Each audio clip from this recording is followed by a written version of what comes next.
Praise the lord. దేవునికి స్తోత్రం కలుగును గాక. దేవుని బిడ్డలారా, ఉదయకాల సమయమున మీ అందరికీ నా శుభవందనాలు తెలియజేస్తున్నానండి.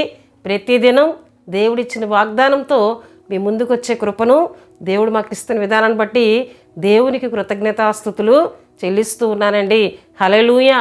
దేవుని బిడ్డలారా, ప్రతిదినం దేవుడిచ్చిన వాగ్దానమును వీక్షిస్తూ ప్రార్థనతో దినమును ప్రారంభించుకునే కృపను ఆయన బిడ్డలకు దేవుడిస్తున్న విధానాన్ని బట్టి దేవునికి స్తుతులు చెల్లించవలసిన వారమై ఉన్నాం. హల్లెలూయా. దేవుని బిడ్డలారా, ఈ దినం కూడా ఒక చక్కటి వాగ్దానంతో దేవుడు మనందరితో మాట్లాడబోతున్నారు. ఆ వాగ్దాన వచనమును నేను చదువుతున్నానండి. నిర్గమాకాండము 33వ అధ్యాయము 14వ వచనమును ఈ దిన మన వాగ్దానం కొరకు మనం చదువుకుందాం. అందుకు ఆయన, నా సన్నిధి నీకు తోడుగా వచ్చును, నేను నీకు విశ్రాంతిని కలుగజేయుదుననగా. అందుకు ఆయన, నా సన్నిధి నీకు తోడుగా వచ్చును అని దేవుడు ఇక్కడ ఇశ్రాయేలు నాయకుడైన మోషేతో మాట్లాడుతూ ఉన్నట్లు, మోషేకు ఆయన వాగ్దానం చేస్తూ ఉన్నట్లు దేవుని యొక్క వాక్యంలో మనం చూస్తున్నాం. దేవుని బిడ్డలారా, నా సన్నిధి నీకు తోడుగా వచ్చును అని దేవుడు మోషేతో మాట్లాడిన అక్కడ జరిగిన సందర్భంలోనికి మనం వెళ్ళినట్లయితే ప్రియ దేవుని బిడ్డలారా, మోషే దేవుని దగ్గర ప్రార్థన చేస్తూ ఉన్నాడు. 15వ వచనంలో మనం చూస్తే, మోషే నీ సన్నిధి రాని యెడల ఎక్కడ నుండి మమ్మల్ని తోడుకొని పోకుము. మోషే ఏమంటూ ఉన్నాడంటే, అయ్యా నీ సన్నిధి మాతో కూడా రాకపోయినట్లయితే ఇక్కడ నుండి మమ్మల్ని తోడుకొని మమ్మల్ని తీసుకొని వెళ్ళొద్దయ్యా అని దేవుని దగ్గర మరలా ప్రార్థన చేస్తూ అడుగుతూ ఉన్నట్లు దేవుని యొక్క వాక్యంలో మనం చూస్తున్నాం. ఎందుకు మోషే దేవుని సన్నిధి రాని యెడల అని దేవుని దగ్గర అడుగుతూ ఉన్నాడు అని మనం ధ్యానం చేసుకున్నట్లయితే దేవుని బిడ్డలారా, దేవుని ప్రజలైన ఇశ్రాయేలీయులు దేవుడు చేసిన మేలును మరిచి దేవుని మీద తిరుగుబాటు చేసినట్లు దేవుని యొక్క వాక్యంలో మనం చూస్తాం. 32:1 నుండి మనం చూసినట్లయితే ప్రియ దేవుని బిడ్డలారా, మోషేను దేవుడు పిలిచినప్పుడు మోషే సీనాయి పర్వతమునకు వెళ్ళి సీనాయి కొండ మీద దేవునితో మాట్లాడుతూ ఉన్నాడు. 40 దినములు మోషే దేవునితో మాట్లాడుతూ, మోషే రావడం కొంత ఆలస్యం జరిగినప్పుడు తడువు అని ఇక్కడ మనం చూస్తున్నాం. చూడండి, మోషే కొండ దిగకుండా తడువు చేయుట ప్రజలు చూచినప్పుడు అని ఇక్కడ మనం దేవుని వాక్యంలో చూస్తున్నాం. మోషే ఎప్పుడైతే కొంత సమయం ఆయన ఆలస్యమైందో ప్రజలందరూ కూడా యాజకుడైన అహరోను యొద్దకు వచ్చి వారు అంటూ ఉన్నారు, ఆ మోషే ఏమైపోయాడో, సీనాయి కొండ మీదకి వెళ్ళాడు, ఆయన ఇంకా తిరిగి రాలేదు, మోషే ఏమైపోయాడో మాకు తెలియదు గనుక మమ్ములను నడిపించుట కొరకు ఒక దేవతను నువ్వు చెయ్యాలి అని వారు అన్నప్పుడు ప్రియ దేవుని బిడ్డలారా, అహరోను మీద వారు తిరుగుబాటు అక్కడ చేస్తూ ఉన్నప్పుడు అక్కడ వారి యొద్దన్న బంగారమును అంతటినీ తీసి అది అగ్నిలో వేసినప్పుడు ఒక బంగారు దూడ వచ్చినట్లు దేవుని వాక్యంలో మనం చూస్తున్నాం. దానిని పెట్టి ఐగుప్తు నుండి మమ్మల్ని తోడుకొని వచ్చింది ఇదే అని చెప్పి అక్కడ అల్లరితో కూడిన ఆటపాటలతో వారు సంతోషిస్తూ ఉన్నారు.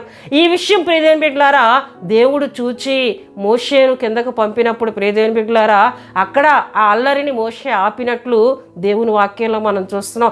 ఈ విధంగా దేవుడు వారి ఎడల చేసిన మేలును, దేవుడు వారితో ఉండి చేసిన కార్యములను ప్రజలు మరిచి దేవుని బిడ్డలారా దేవుని మీద వారు తిరుగుబాటు చేస్తూ, ఏమండి యాజకుడైన అహరోను మీద తిరుగుబాటు చేస్తూ మోషే ఏమైపోయాడో అని మాట్లాడుతున్న ఆ మాటలు దేవునికి ఎంతగానో బాధను కలుగు చేసే గనుకనే దేవుడు అంటూ ఉన్నారు, నేను మీతోని రాను, మోషే ఈ ప్రజలను తీసుకొని నీవే వెళ్ళు అని దేవుడు మాట్లాడుతున్నట్లు చూడండి ప్రియ దేవుని బిడ్డలారా.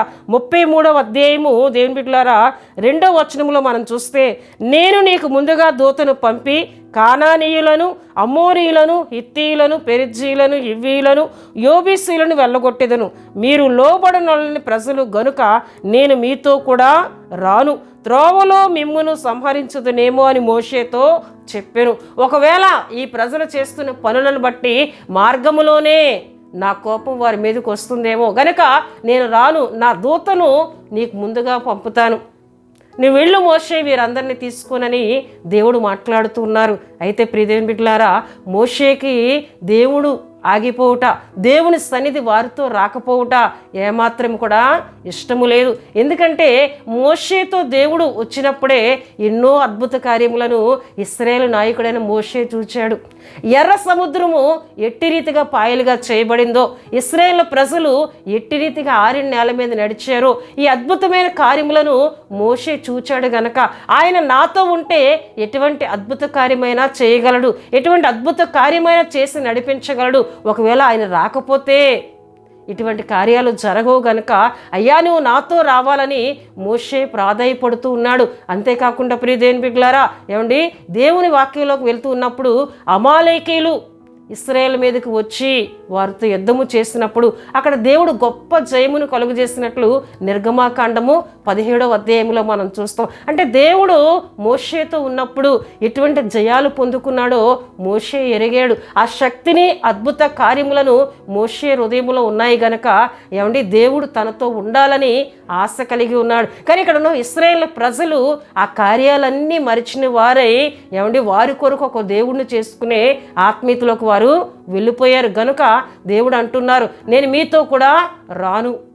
అయితే మోషే ప్రాధేయపడుతున్నాడు, అయ్యా ఈ ప్రజలు లోబడనొల్లని ప్రజలే అయినప్పటికీ అయ్యా నువ్వు మాతో రాకపోయినట్లయితే మేము ముందుకు వెళ్ళలేమయ్యా, నువ్వు మాతో రావాలి, మీ సన్నిధి మాతో ఉండాలి, నువ్వు రాకపోతే నన్ను ఈ స్థలం నుంచి తీసుకొని వెళ్ళొద్దని మోషే దేవుని దగ్గర ప్రాధేయపడి బ్రతిమిలాడినప్పుడు ప్రియదేవుని బిడ్డలారా అప్పుడు దేవుడు అంటున్నారు, మనం చదువుకున్న 14వ వచనంలో ప్రియదేవుని బిడ్డలారా, అందుకు ఆయన నా సన్నిధి నీకు తోడుగా వచ్చును, నేను నీకు విశ్రాంతిని కలుగజేసేదని అనగా, మోషే నీ సన్నిధి రాని ఎడల ఎక్కడి నుండి మమ్మల్ని తోడుకొని పోకుమని మళ్ళా దేవునితో మాట్లాడుతున్నట్లు దేవుని వాక్యంలో మనం చూస్తున్నాం. హల్లెలూయా, హల్లెలూయా.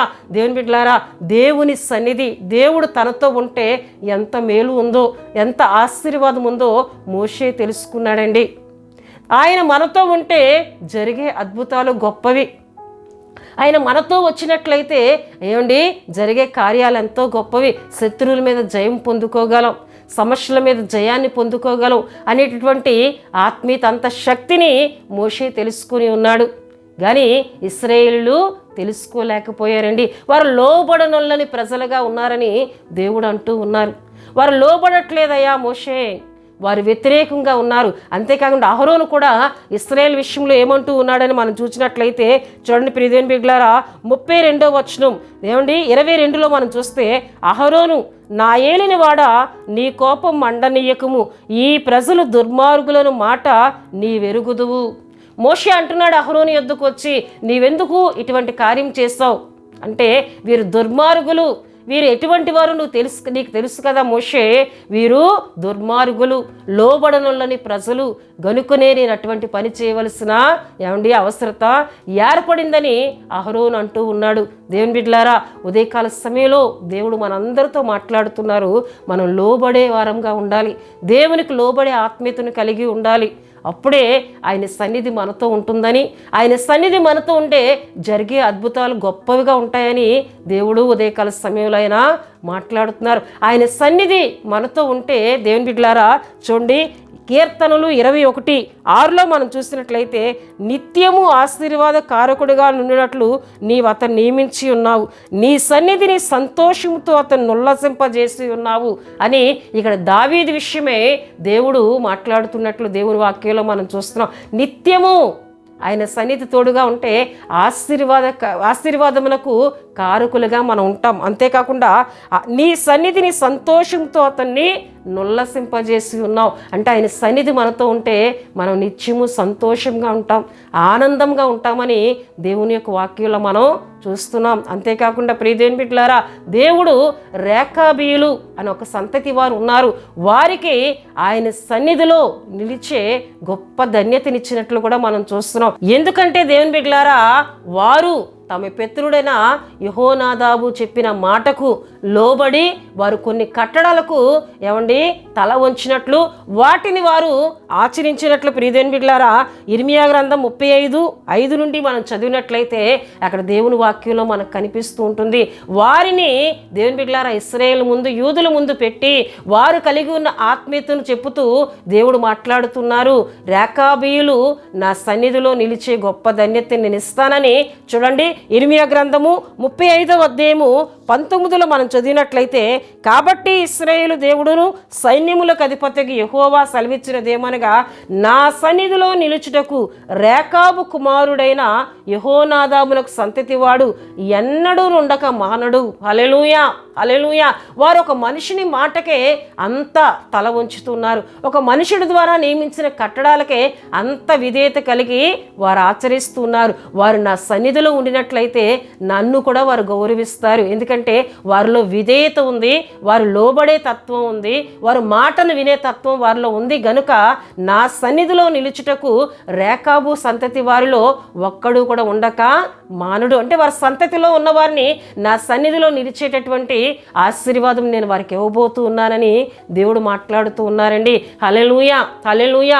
దేవుని బిడ్డలారా ఆయన సన్నిధి అనగా ఆయన మనతో ఉండడం, ఆయన మన ముందు ఉండడం, మనల్ని ఆయన నడిపించడం.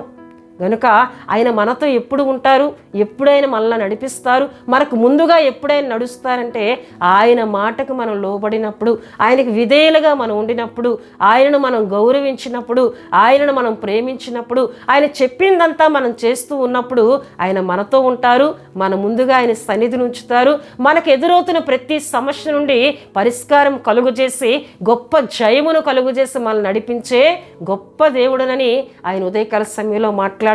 ఇది ఎరిగాడు గనక మోషే నీవు రాకపోతే నేను ఇక్కడి నుంచి వెళ్ళను అని దేవుని బ్రతిమలాడుకుంటూ ఉన్నాడండి. నువ్వు నాతో ఉంటేనే నేను ముందుకు వెళ్తాను, నువ్వు నాతో ఉంటేనే అద్భుతాలు, నువ్వు నాతో ఉంటేనే జయాలు, నేనేమీ చేయలేనయ్యా, నేను ఒక మనిషిని మాత్రమే అని మోషే తను తగ్గించుకొని దేవుని బ్రతిమలాడుకున్నప్పుడు మోషే ఆత్మీయతను, మోషేలో ఉన్న తగ్గింపును చూసిన దేవుడు నా సన్నిధి నీకు తోడుగా వచ్చును, నేను వస్తాను మోషే అని దేవుడు వెంటనే తన మనస్సును మార్చుకున్నట్లు ఇక్కడ దేవుని వాక్యంలో మనం చూస్తూ ఉన్నామండి. హల్లెలూయా హల్లెలూయా. గనుక ప్రియదేవుని బిడ్డలారా ఉదయకాల సమయంలో దేవుడు మనందరితో మాట్లాడుతున్నారు, నా సన్నిధి నీకు తోడుగా వచ్చును. ఆయన సన్నిధి ఎప్పుడు మనకు తోడుగా వస్తుందో కూడా వాక్యంలో మనం ధ్యానం చేసుకున్నాం. అటువంటి ఆత్మీయతను కలిగి ఆయన సన్నిధి, ఆయన మనతో నిత్యము ఉండి మన పట్ల గొప్ప కార్యాలు అద్భుతాలు చేసే ఆత్మీయతను కలిగి ఆయన ద్వారా, దేవుని ద్వారా గొప్ప అద్భుత కార్యములను పొందుకుందాం. దేవుడు ఈ వాగ్దాన మాటలను దీవించునుగాక. దేవుని బిడ్డలారా ఈ వాగ్దాన మాటలు విన్నా మీ అందరి కొరకు నేను ప్రార్థన చేస్తూ ఉన్నాను. ప్రతి ఒక్కరూ కండ్లు మూసుకొని తల వంచి ప్రార్థనలో నాతో ఏకీభించాలని ప్రభు పేట తెలియజేస్తూ ఉన్నానండి. పరిశుద్ధుడా, ప్రేమ కలిగిన తండ్రి, కృపగలిగిన యేసయ్య, మీ ఘనమైన నామమునకు వేలాది వందనాలు చెల్లిస్తున్నాను నాయన. ఉదయకాలం బట్టి నీకు స్తుతులు చెల్లిస్తున్నాను. ఈ దినం మాకు ఇచ్చిన మంచి వాగ్దానం బట్టి నీకు స్తోత్రాలు చెల్లిస్తున్నానయ్యా. మీ సన్నిధి మాకు తోడుగా ఉంచుతానంటున్నావు, మాతో ఉంటానంటున్నావు, మీకు వందనాలు. అయితే ఎప్పుడు మాతో ఉంటావో కూడా మాట్లాడుతున్నావు. మీకు లోబడి మిమ్మల్ని గౌరవించి మిమ్మల్ని ప్రేమించి ప్రభువా నీకు విధేయత కలిగి ఎవరైతే ఉంటారో వారితో మీరు ఉంటారు, వారితో మీ సన్నిధిని ఉంచుతానని మాట్లాడుతున్నారయ్యా, నీకు స్తోత్రాలు. కనుక ఇటువంటి ఆత్మీయతను కలిగి ప్రతి ఒక్కరు నీకు లోబడి మీ ద్వారా గొప్ప కార్యాలు పొందుకునే కృపనిమ్మని ప్రార్థిస్తున్నాను. ఈ వాగ్దాన మాటలు విన్నా బిడ్డలందరినీ మీరు దీవించండి.